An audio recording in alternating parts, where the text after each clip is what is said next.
Hello Fabes, this is Andre Fardo as Dash Romero and welcome to YMFS Exclusives.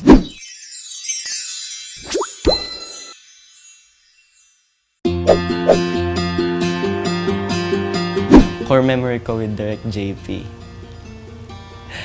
Okay. Meron kaming one scene nun na nung sinugod namin nila Calix, si Angel at Zion. Yung sinipa ni Calix yung tripod. Ayun, yung scene na yun. Tapos andun si Direct JP sa set.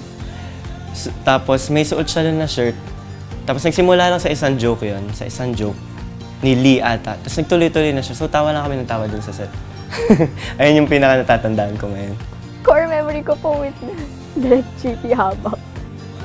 Meron kasi kaming scene sa ospital.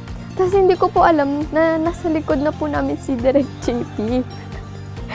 Nag-ano pa kami, nagko-Korean pa kami na, annyeonghaseyo. Parang gawa-ganon pa kami habang waiting kami sa setup. Tapos pag-post ko, parang papagod ako mag-Korean. Tapos nandun pala si Direct JP. Nag-iintay lang siya, sobrang patient lang niya. Pero hindi naman po siya sobrang tagal na nag-iintay. Mga ilang lang naman, seconds lang naman. Na ang funny lang kasi akala namin nag-iintay lang kami. Parang, diyan si Direct JP. So yeah, ayan, doon na kayo G, doon na kayo mag-Korean. Sabi ni Direct JP.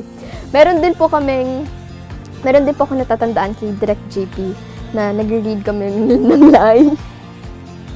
Tapos, meron po kaming kasama taga West Block po, gano'n, nag-throw lines kami.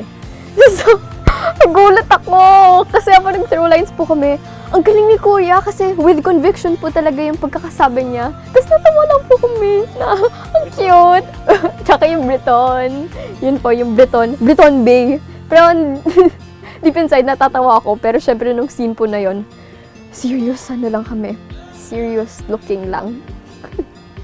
Core memory ko with Direct JP Habak. Parang lahat naman kasi talagang, I remember him as the chill nice director na gives you freedom to act or say how you want to say your lines, ganun. So, every time before the scene, sinasabi niya sa amin how the scene will go and he reads our lines.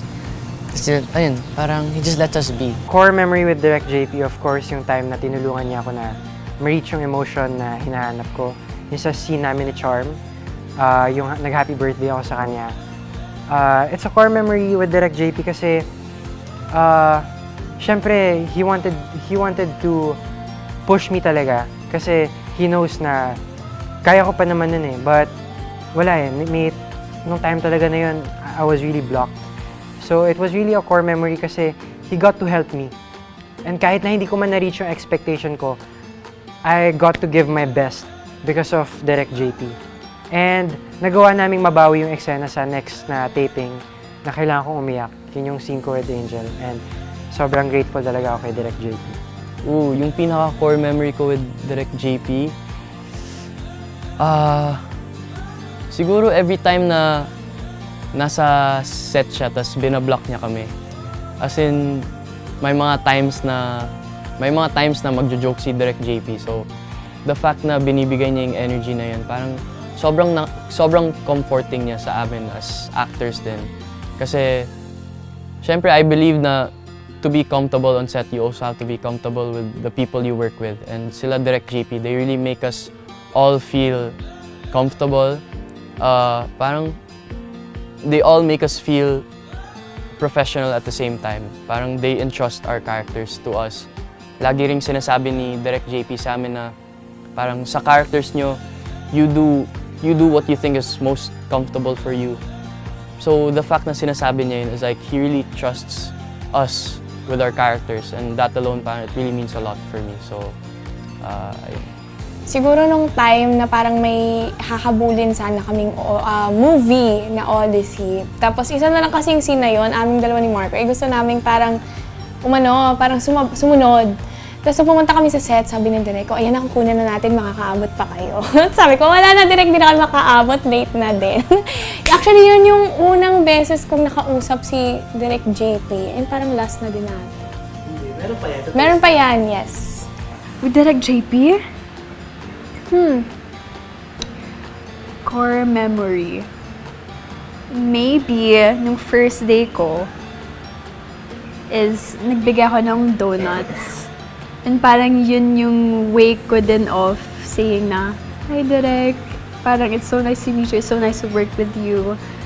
And it's just, I had really such a fun time working with Direk JP, and I've really learned a lot. Direk! Oh my gosh. Direk. I know what I like about Direk is like super professional ni Direk. Parang like super specific niya in what he wants sa mga eksena. Kaya super nakatulong talaga si Direk. And siguro yung parang pinuri ako ni Direk na parang wow, ang galing mo na mag-bike. Doon ako like kinilig in a way kasi parang, oh, coming from Direk, that's something else. Kasi like, I learned how to ride a bike for like 2 or 3 days kasi kailangan sa eksena. And I have a fear of riding bikes talaga. It's been my fear. Yung baka mahulog or magkasugat pag nabangga ko or nahulog. Kaya, ayun, coming from Direk na parang, tas pabiro pa si Direk, kaya tumawa pa siya nun, kaya super nakakakilig and I'll never forget that. Thank you for believing in me, Direk.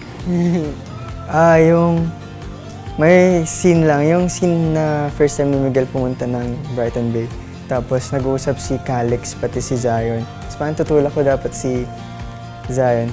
Tapos parang may pwesto ako na medyo weird.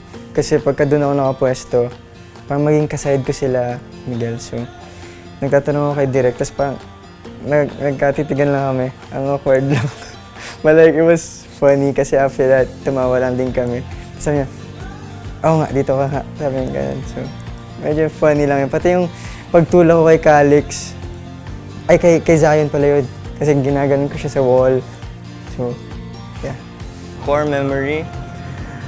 I don't know if I should say. It's mostly his shirts. His shirts. Shirts? Oh, you like his shirt? His shirts have like it always has some funny text. Yeah. Yun po.